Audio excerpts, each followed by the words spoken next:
మన ఏలూరు వాస్తవ్యులు ఉభయ గోదావరి జిల్లా గౌరవాధ్యక్షులు మన ఎర్నేని ప్రసాద్ గారి సందేశం తీసుకుందాం. ధ్యానులకు, ధ్యానాభిలాషులకు అందరికీ కూడా నా నమస్కారం. సాన రుద్రవరమా? ఏమే కరెక్ట్? శానా రుద్రవరం. చానానా? శానా సానా? ఇటువంటి రుద్రవరంలో ఇటువంటి సాధకులు ఇంకేం చెప్తారు? ఇది ఆల్రెడీ శివుడి యొక్క వరం. ఈ గ్రామం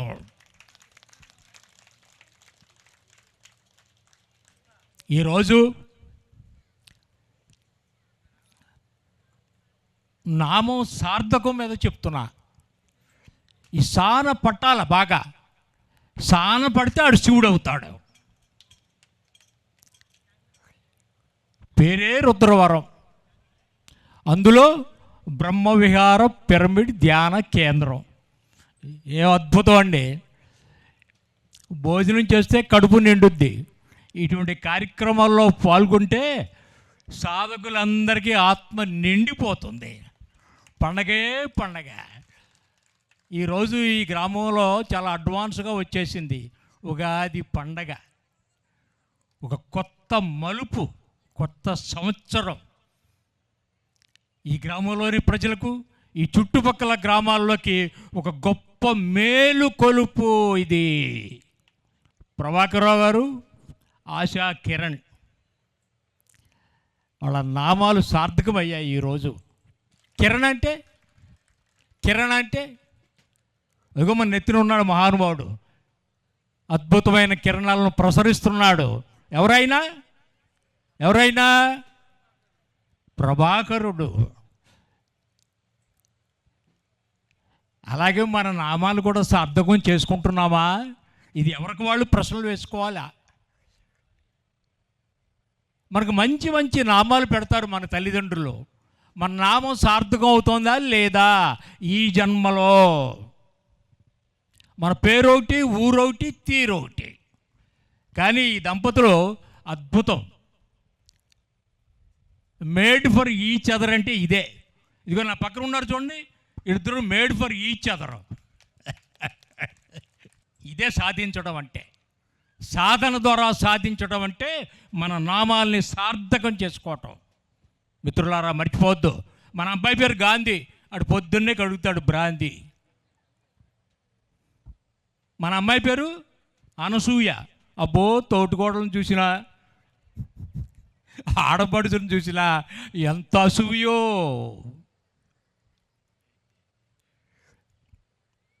ఇదిగో మా ఎదురుగుండా కూర్చుంది శ్రీదేవి కొండంగి. కానీ ఛాయాదేవి మాత్రం కాదు, సూర్యకాంతం అసలే కాదు. ఎవరికి వాళ్ళు ప్రశ్నించుకోండి. మన నామాలు సార్థకం అవుతున్నాయా లేదా? గోవిందా గోవిందా అని ఇందాక ప్రసాద్ గారు ఒకటే పాట పాడాడు. గుంపులో గోవిందలాగా బతకమాకండి, నలుగురిలో ఉన్న నారాయణులాగా బతకాలి. అది ధ్యానం అంటే. ఎంతమంది ఋషులు, ఎంతమంది మహర్షులు, బ్రహ్మర్షులు అద్భుతమైన జ్ఞానాన్ని ఈ దేశంలో పండించారండి. ఎంతమంది ఆ పంటను సాగు చేస్తున్నాం, ఆ పంట యొక్క ఫలితాలను అనుభవిస్తున్నాం. ఇది ఎవరికి వాళ్ళు ప్రశ్నించుకోవాలా?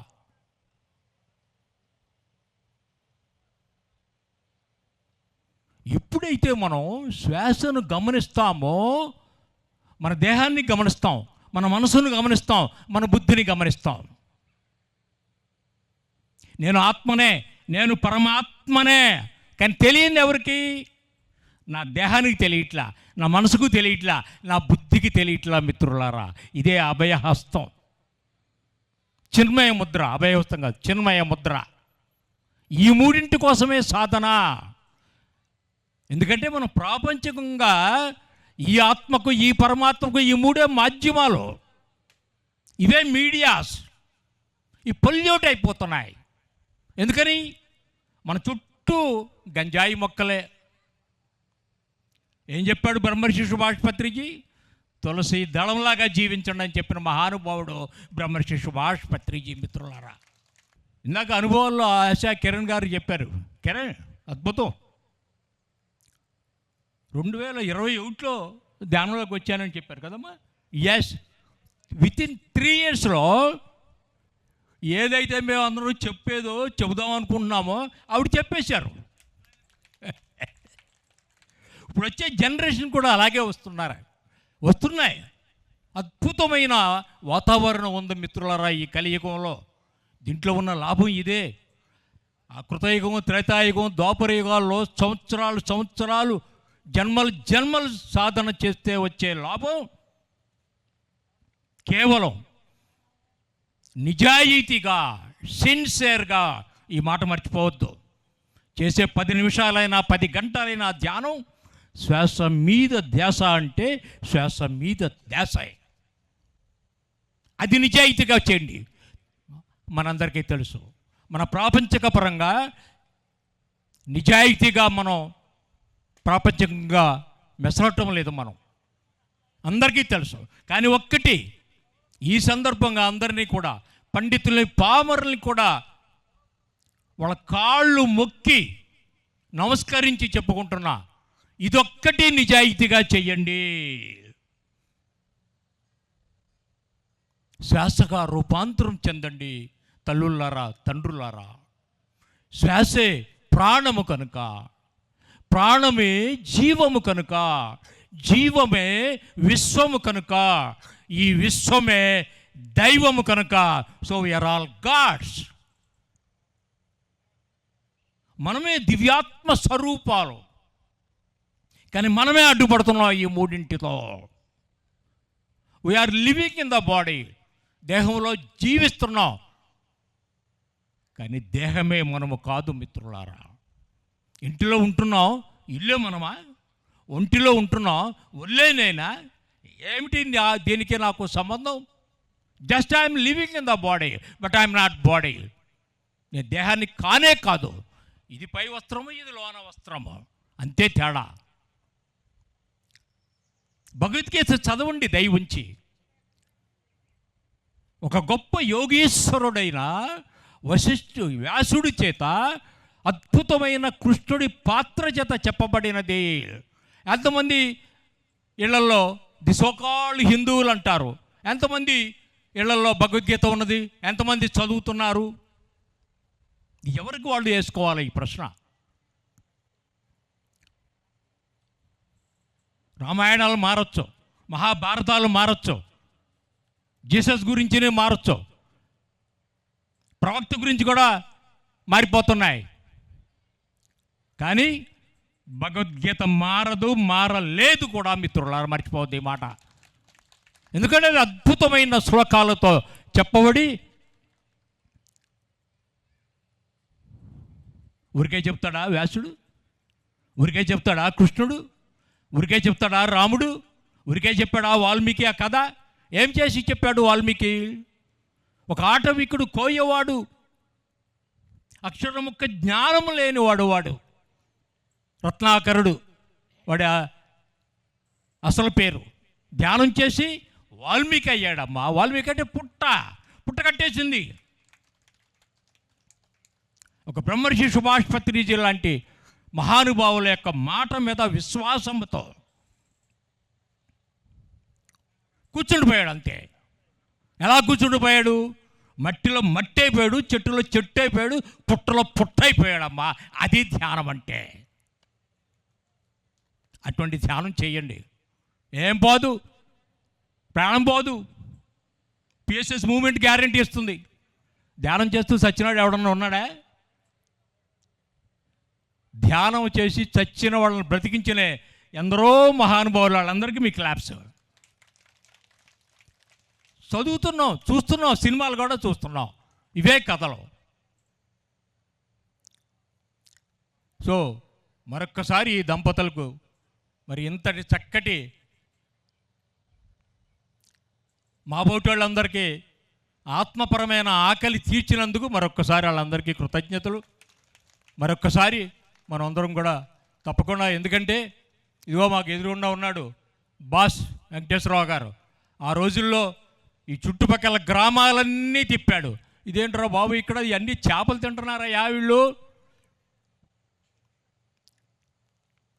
లేదు సార్, మీరు చెప్పండి, సబ్జెక్ట్ చెప్పండి అని చెప్తే అన్ని గ్రామాలు చాలా చాలా ఆశ్చర్యం వేసింది ఆ రోజుల్లో. ఆ గ్రామాలు తిరుగుతుంటే ఇవాళ ఆ గ్రామాల్లో ఆ బ్రహ్మయ్య గారు, అమ్మ మా శ్రీదేవి అద్భుతమైన మాస్టర్స్ తయారైపోయారు వాళ్ళు. ఎంత ఆశ్చర్యం అండి! చేపల చెరువుల మధ్యలోనే ఉంటారు కానీ చేపను ముట్టరు, ప్రాణం తీయరు, ప్రాణం పోస్తారు మనకి. ఆ మార్పు కోసమే PSS movement ఉద్యమిస్తున్నది.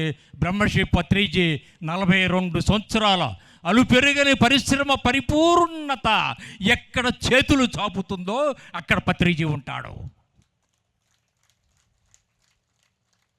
That is Patriji మిత్రులారా. కొంతమంది అంటూ ఉంటారు ఆయన లేడు, బాడీ వెకెట్. విశ్వంలో విలీనం అయ్యాడయ్యా, అడుగున క్షణం క్షణం ప్రతి దారిలోనూ ఉన్నాడు పత్రిజీ.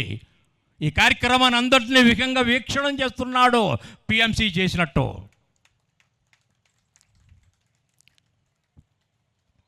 అప్పుడు ఒక ప్రాంతానికే,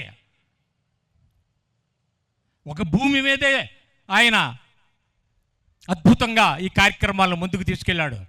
ఇవాళ అనంత విశ్వములో విలీనమై విశ్వేశ్వరుడైపోయాడు బ్రహ్మర్షి సుభాష్ పత్రిజీ మిత్రులారా. మనందరూ అలా కావలసిన వాళ్ళమే. ఆ దీక్ష పొందుదాం మిత్రులారా. దానికోసమే ఈ జన్మలను వ్యర్థం చేసుకోమాకండి. ఊరికే రాదు మానవ జన్మ. 100 years ఒక విధంగా చూస్తే చాలా స్వల్పమే. కోటాను కోట్ల సంవత్సరాల కాల ప్రవాహంలో ఎంతండి మానవ జీవితం? 100 years. కానీ చేయాలి కదా, సార్థకం చేయాలి కదా, సారం తీయాలి కదా, సాన పట్టాలి కదా, రుద్రవరం అవ్వాలి కదా మనం. అవుదామా లేదా? ప్రసాద్ గారు చెప్పినట్టు, పిప్పల్ గారు చెప్పినట్టు సౌండ్ లేదు ఇక్కడ. గట్టిగా థ్యాంక్ యూ సాన రుద్రవరం. Thank you.